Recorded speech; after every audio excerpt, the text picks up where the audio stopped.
Students, आज का हमारा एक पूरा ब्रीफ वीडियो रहेगा ओपीजेएस यूनिवर्सिटी के बारे में, इसके स्कैम के बारे में और फिलहाल क्या रहेगा भविष्य। जो स्टूडेंट्स इस यूनिवर्सिटी से पास आउट हो चुके हैं, पूरा स्कैम का मामला क्या था, तो पूरी जानकारी आज हम आपको अपने इस वीडियो के माध्यम से देने की कोशिश करेंगे। स्टूडेंट्स, हमने पहले भी एक वीडियो बनाया था इस यूनिवर्सिटी के बारे में और हमने आपको इसकी वेबसाइट चेक करवाई थी। वेबसाइट पर इन लोगों ने साफ लिखा हुआ था कि हम किसी भी तरह की थर्ड पार्टी वेरिफिकेशन नहीं करते हैं, हम अपने स्टूडेंट्स को ऑनलाइन वेरिफिकेशन नहीं देते हैं। अगर किसी भी स्टूडेंट्स को अपने डॉक्यूमेंट्स वेरीफाई करवाने हैं तो उसको हमारी यूनिवर्सिटी में आना होगा। ये नोटिफिकेशन इन्होंने अपनी वेबसाइट पर दिया हुआ था, ओपीजेएस यूनिवर्सिटी की ऑफिशियल वेबसाइट पर। तो स्टूडेंट्स, आप एक बात सोचिए, जो बच्चा जेन्युइन तरीके से यूनिवर्सिटी में रेगुलर मोड में पढ़ा है, क्योंकि डिस्टेंस मोड का तो इनके पास में अप्रूवल था ही नहीं, उसको क्या जरूरत है यूनिवर्सिटी में अपने डॉक्यूमेंट जाकर वेरीफाई करवाने की। तो स्टूडेंट्स, चलिए चेक करते हैं कि पूरा मामला क्या है इस यूनिवर्सिटी का। पूरी जानकारी आपको देंगे, बने रहिए हमारे साथ में। स्टूडेंट्स, एक पीटीआई भर्ती निकली थी 2022 में। तो जो ये भर्ती निकली थी, इसकी यूनिवर्सिटी ने बहुत सारी फेक डिग्रीज बांटी हुई थी। इसने बैकडेटेड डिग्री भी बहुत ज़्यादा बांटी हुई थी और इसने अपने इनटेक से ज़्यादा बच्चों को पास आउट किया हुआ था। अब इस यूनिवर्सिटी के पास में 2016 से लेके 2020 तक के बीच का अप्रूवल था ये कोर्स करवाने के लिए, और ये यूनिवर्सिटी मैक्सिमम एक सेशन में 100 कैंडिडेट पास कर सकते थे। यानी कि अगर 16 से 20 की बात करें और इसको 5 साल तक लगातार अप्रूवल कंटिन्यू भी हुआ तो ये मैक्सिमम 500 बच्चों को ही पास आउट कर सकती थी। लेकिन लगभग इस यूनिवर्सिटी के 1300 फॉर्म्स आ गए। इस पीटीआई वैकेंसी के अंदर लगभग 1300 फॉर्म आ गए सिर्फ इस यूनिवर्सिटी से पास आउट बच्चों के। अब स्टूडेंट्स, बहुत से ऐसे भी बच्चे होंगे जिन्होंने इस यूनिवर्सिटी से सेम कोर्स की डिग्री ले रखी है, लेकिन फिर भी उन्होंने इस वैकेंसी में अप्लाई नहीं किया। तो ये 1300 फॉर्म तो बिल्कुल खुलेआम दिख गए कि हाँ भाई, ये यूनिवर्सिटी ने 1300 बच्चे पास आउट कर रखे हैं और ये सिर्फ एक कोर्स है जिसकी वैकेंसी निकली हुई है। इसके अलावा स्टूडेंट्स, जो नॉर्मल यूजी पीजी कोर्स होते हैं जैसे BA, BCom, BBA, BCA, MBA, MCA, BTech, MTech, जो ये कोर्सेज होते हैं, इनकी आप सोचिए कि कितनी डिग्री बांटी होगी। जिन सीट्स का इनटेक सिर्फ 500 का था यूनिवर्सिटी के पास में, उनको ही इसने बेइंतहा बांट दिया है। तो जो नॉर्मल कोर्सेज थे उसमें कितना बड़ा स्कैम रहा होगा। स्टूडेंट्स, अगर हम एसओजी टीम की बात करें तो उन्होंने बताया कि इस यूनिवर्सिटी ने एक एफआईआर लिखवाई जिसमें इसने बताया कि 2016 से 20 तक का रिकॉर्ड इन लोगों का जल चुका है। अब अगर इनका रिकॉर्ड जल चुका है तो ये बच्चों को वेरीफाई कैसे कर रहे थे।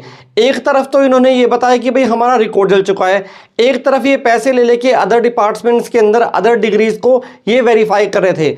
तो इस तरीके से ये क्लियर हुआ कि इनके रिकॉर्ड में कोई आग नहीं लगी है और ये सिर्फ अपने आप को बचाने के लिए इन्होंने एक एफआईआर लिखवाई है कि भाई हमारे रिकॉर्ड में आग लग चुकी है। स्टूडेंट्स, इसके अलावा जो नेक्स्ट स्कैम इनका निकलकर सामने आया है, उसके अंदर इस यूनिवर्सिटी को बीएससी और एमएससी कोर्स को एग्रीकल्चर में करवाने का अप्रूवल नहीं था।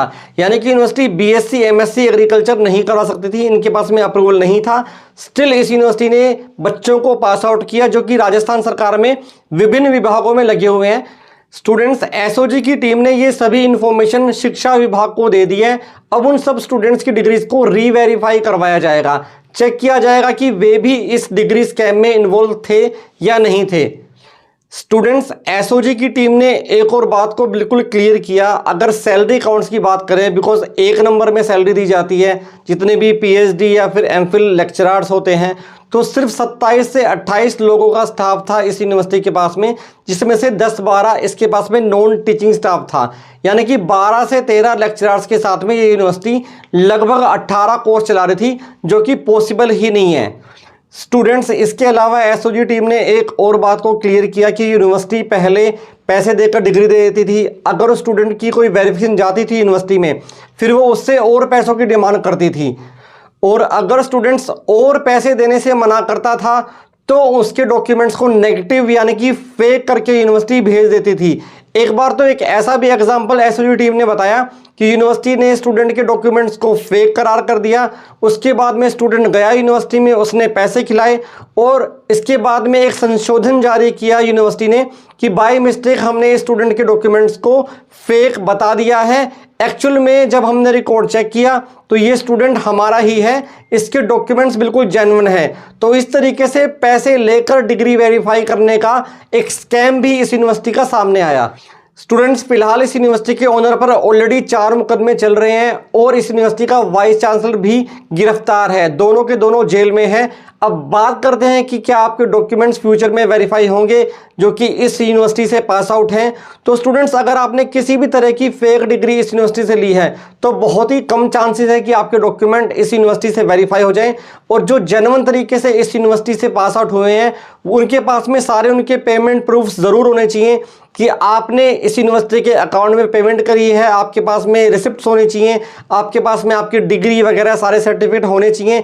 इसलिए हम हमेशा आपको अपने वीडियोस के माध्यम से बताते हैं कि स्टूडेंट्स आरटीआई का रिप्लाई ज़रूर लें, आरटीआई ज़रूर लगाएं। अगर आप किसी भी तरीके से गलत डिग्री ले लेते हैं, आपको पहली बात तो गलत डिग्री लेनी ही नहीं है। और अगर जो स्टूडेंट्स इस फेक डिग्री स्कैम में फंस चुके हैं वो आरटीआई के द्वारा अपने डॉक्यूमेंट्स को ज़रूर वेरीफाई करवा लें। तो स्टूडेंट्स, इस तरह के अपडेट लेकर हम लगातार आपके पास में आते रहते हैं। ज़्यादा इन्फॉर्मेशन के लिए आप हमें सब्सक्राइब कर लीजिए। बहुत बहुत धन्यवाद।